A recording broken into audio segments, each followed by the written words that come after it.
Hello, ಎಲ್ರಿಗೂ ನಮಸ್ಕಾರ. ಇವತ್ತು ಯಾವ ಮೂವಿ ರಿವ್ಯೂ ಅಂದರೆ ಫಾರೆಸ್ಟ್.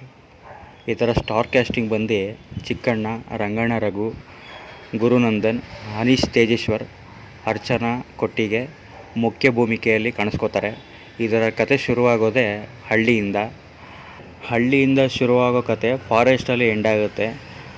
ಆ ಹಳ್ಳೀಲಿ ಏನಾಯಿತು, ಫಾರೆಸ್ಟಲ್ಲಿ ಏನಿದೆ, ಏನು ನಡೆಯುತ್ತೆ ಅನ್ನೋದು ನೀವು ಸಿನಿಮಾ ನೋಡೇ ತಿಳ್ಕೊಬೇಕು.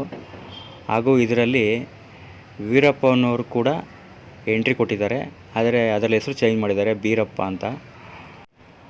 ಅವರು ಬಂದಮೇಲೆ ಇನ್ನೂ ಏನೇನಾಗುತ್ತೆ ಅನ್ನೋದನ್ನು ನೀವು ಸಿನಿಮಾನ ನೋಡೇ ತಿಳ್ಕೊಬೇಕು. ಹಾಗೂ ಫಸ್ಟ್ ಹಾಫು ಸ್ವಲ್ಪ ಕಾಮಿಡಿ ಆ್ಯಂಡ್ ಎಂಟರ್ಟೈನ್ಮೆಂಟಾಗಿ ಹೋಗುತ್ತೆ. ಸೆಕೆಂಡ್ ಹಾಫು ಸ್ವಲ್ಪ ಲ್ಯಾಗ್ ಆಯಿತು ಅನಿಸುತ್ತೆ. ಈ ಸಿನಿಮಾದಲ್ಲಿ ರಂಗಣ್ಣ ರಘು ಹಾಗೂ ಚಿಕ್ಕಣ್ಣವರ ಕಾಮಿಡಿ ಕಾಂಬಿನೇಷನ್ ತುಂಬ ಅದ್ಭುತವಾಗಿ ವರ್ಕೌಟ್ ಆಗಿದೆ. ಹಾಗೂ ಅಲ್ಲಲ್ಲೇ ಡಬಲ್ ಮೀನಿಂಗ್ ಅನಿಸಿದ್ರು ಕೂಡ ಜನರು ಕಷ್ಟ ಆದರೂ ಅದನ್ನು ತುಂಬ ಖುಷಿ ಪಡ್ತಾರೆ ಅಂತಲೇ ಹೇಳ್ಬೋದು. ಇದರಲ್ಲಿ ಬಳಸ್ಕೊಂಡಿರೋ ಸ್ಟಾರ್ ಕ್ಯಾಸ್ಟಿಂಗು ತುಂಬ ಚೆನ್ನಾಗಿ ಚೂಸ್ ಮಾಡಿದ್ದಾರೆ. ಚಿಕ್ಕಣ್ಣ ಆಗಿರ್ಬೋದು, ಗುರುನಂದನ್ ಆಗಿರ್ಬೋದು, ಅನೀಶ್ ತೇಜೇಶ್ವರ್ ಆಗಿರ್ಬೋದು, ರಂಗಣ್ಣ ರಘು ಆಗಿರ್ಬೋದು, ಹಾಗೂ ಅರ್ಚನಾ ಕೊಟ್ಟಿಗೆ ಆಗಿರ್ಬೋದು, ಎಲ್ಲ ಅದ್ಭುತವಾಗಿ ಆ್ಯಕ್ಟಿಂಗ್ ಮಾಡಿದ್ದಾರೆ. ಹಾಗೂ ನ್ಯಾಚುರಲಾಗಿ ಆ್ಯಕ್ಟ್ ಮಾಡಿದ್ದಾರೆ ಅಂತ ಹೇಳ್ಬೋದು. ಇಲ್ಲಿ ಗುರುನಂದನ್ ಆಗಿರ್ಬೋದು, ಅನೀಶ್ ತೇಜೇಶ್ವರ್ ಆಗಿರ್ಬೋದು ಆಲ್ರೆಡಿ ಹೀರೋ ಆಗಿ ಎಸ್ಟಾಬ್ಲಿಷ್ಮೆಂಟ್ ಆಗಿರೋವಂಥ ಆ್ಯಕ್ಟರ್ಗಳಿವರು.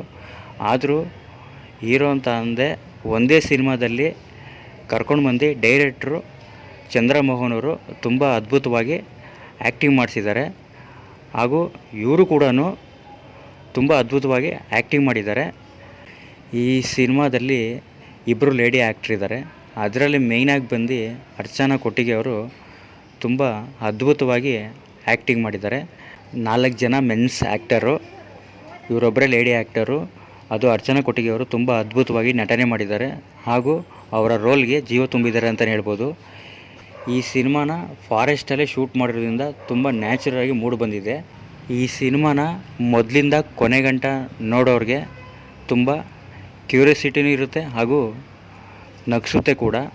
ಹಾಗೂ ವೀಕ್ಷಕರಿಗೆ ಪೈಸಾ ವಸೂಲ್ ಅಂತ ಹೇಳ್ಬೋದು. ಈ ಸಿನಿಮಾ ಓವರಾಲ್ ಈ ಸಿನಿಮಾ ಬಂದು family drama, comedy, suspense and thriller cinema ಆಗಿರುತ್ತೆ.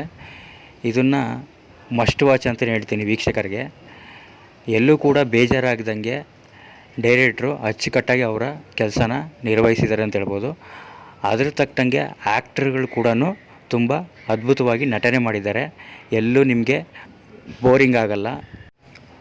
ಆದಷ್ಟು ಇಂಥ ಸಿನಿಮಾಗಳನ್ನು ಥಿಯೇಟ್ರ್ನಲ್ಲೇ ಹೋಗಿ ನೋಡಿ ಅಂತ ಕೇಳ್ಕೊತೀನಿ.